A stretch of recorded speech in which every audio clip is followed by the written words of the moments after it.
ओम साईं राम। आज का साईं वचन।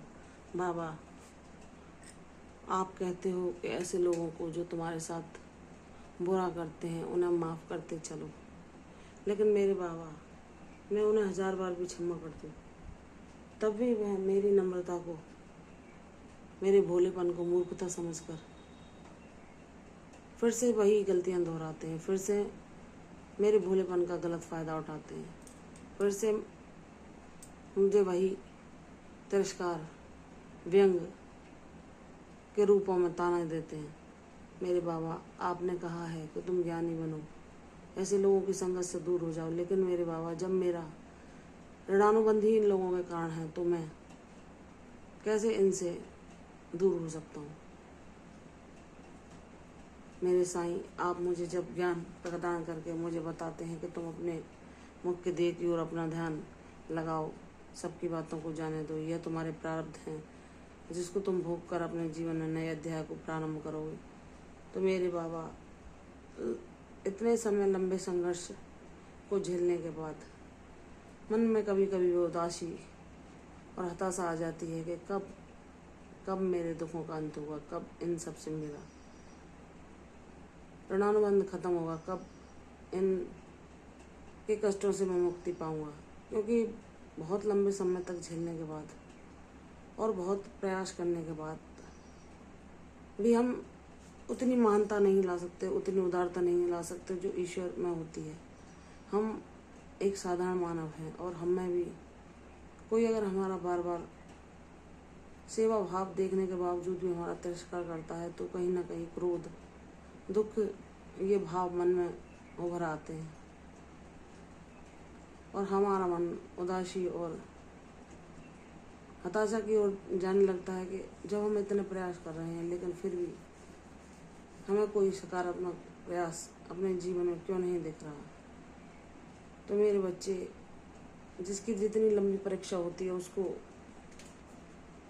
परिणाम स्वरूप जो फल मिलता है वह भी उतना ही मीठा होता है, वह भी उतना ही स्थायी होता है। तुमने जितनी परीक्षाएं पास की हैं वह तुम्हें एक विशेष रूप में, विशेष आकार में ढालने के लिए दी गई हैं, जिनसे तुम जो प्राप्त ज्ञान है उसको संग्रहण करके एक ऐसी भूमिका निभाओगे जिसे मैंने रचा है, जिसे मैंने सृजन किया है।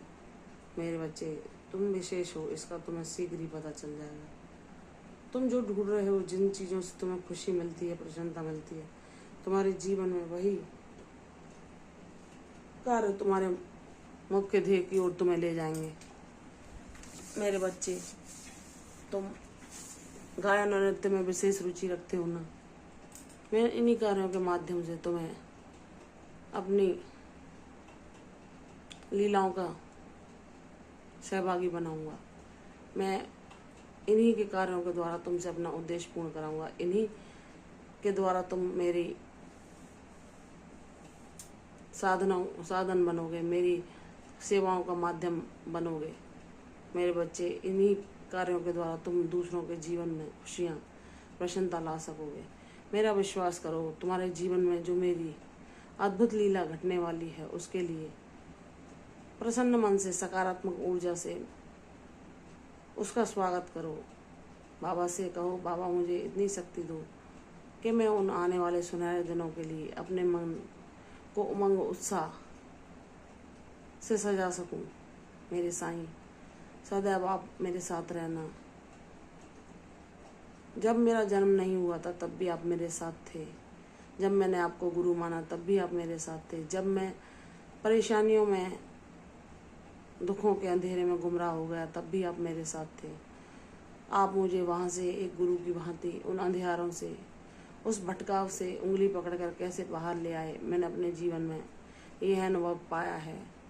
मैंने आपको जब भी भजा, मैंने आपका साथ अनुभव किया है। हे मेरे साईं, आपने मुझे नया जीवन दिया है, आपने मुझे जीना सिखाया है। तो हे मेरे साईं, अब मेरे पथ प्रदर्शक बनकर मेरे लिए जो उचित हो वह कार्य मुझसे कराइए। मुझे प्रेरणा दीजिए कि मैं बिना रुके, बिना निराश हुए, बिना गिरे अपने पथ पर ऐसे ही चलता रहूं और मानव जीवन का जो उद्देश्य होता है उसको पा सकूं, अपने जन्म लेने को सफल बना सकूं। उन माता पिता को भी अपना ऋण चुका सकूं जिन्होंने मुझे यह शरीर प्रदान किया। उनको भी मैं धन्यवाद देता हूँ करोड़ों बार, जिन्होंने मुझे ऐसा शरीर प्रदान किया जिसके द्वारा मैं ईश्वर को भज पाया और उनको जान पाया और उनको अपने जीवन में अनुभव कर पाया। मेरे बाबा, सदैव आप अपनी कृपा छाया मुझ पर बनाए रखना। भले ही मैं अज्ञानी हूँ, आपकी लीलाओं को नहीं समझ सकता, दुखों और अभावों में निराशा महसूस करने लगता हूँ, लेकिन मेरे साईं आपकी शक्ति अगर मेरे साथ सदैव रहेगी तो मैं बड़ी से बड़ी मुसीबतों को भी पार करके अपने जीवन में उस शांति को स्थिर रूप से पा सकूँगा जो आपने मेरे लिए उपहार स्वरूप भेंट की है और जो मेरे जीवन का संपूर्ण सच्चा खजाना है। मेरे साईं, मुझ पर सदैव प्रसन्न रहना, मुझे न भुलाना, मुझे अपने चरणों से कभी दूर न करना, अपनी कृपा दृष्टि मुझ पर सदैव बनाए रखना, मेरे अवगुणों को दूर करने की मुझे शक्ति देना, मुझसे कुछ गलती हो तो मुझे क्षमा करना और मुझे अपने छोटे बच्चे की भांति सदैव अपने हृदय से ऐसे ही लगाए रखना, अपना साथ हमेशा ऐसे ही देना। यही मेरे जीवन की सच्ची खुशी है और सबसे अनमोल उपहार। हे मेरे बाबा, आपका साथ मेरे जीवन का सर्वस्व है, यही मेरे साथ हमेशा रहे, बस इतनी मेरी कामना है। तो मेरे बच्चे, जब मैं मानता हूँ तुम एक छोटे बच्चे की नाती बहुत ही जल्दी दुखी हो जाते हो, बहुत ही जल्दी निराश महसूस करने लगते हो, तो ऐसा ना करो। तो मेरा नाम जप करो, वह निराशा उदासी पल भर में गायब हो जाएगी। तुम्हारे अंदर तुम मेरी ऊर्जा का अनुभव करोगे। तुम निराश ना होना, तुम्हारे लिए जो मैंने संजोया है वह शीघ्र ही तुम्हारे सामने प्रकट होगा। मुझ पर विश्वास रखो, मैं तुम्हारे कष्टों, अभावों और परेशानियों को हमेशा हमेशा के लिए दूर कर दूंगा। तुम्हारे जीवन में मेरी ऊर्जा, शांति, प्रसन्नता स्थायी रूप से वास करेगी, यह मेरा वचन है। प्रसन्न हो जाओ, खुशियों का स्वागत करो, मेरे आशीर्वादों को प्रसन्न होकर ग्रहण करो। सदैव तुम मेरे कृपा पात्र रहोगे। यशस्वी भव, प्रसन्न रहो।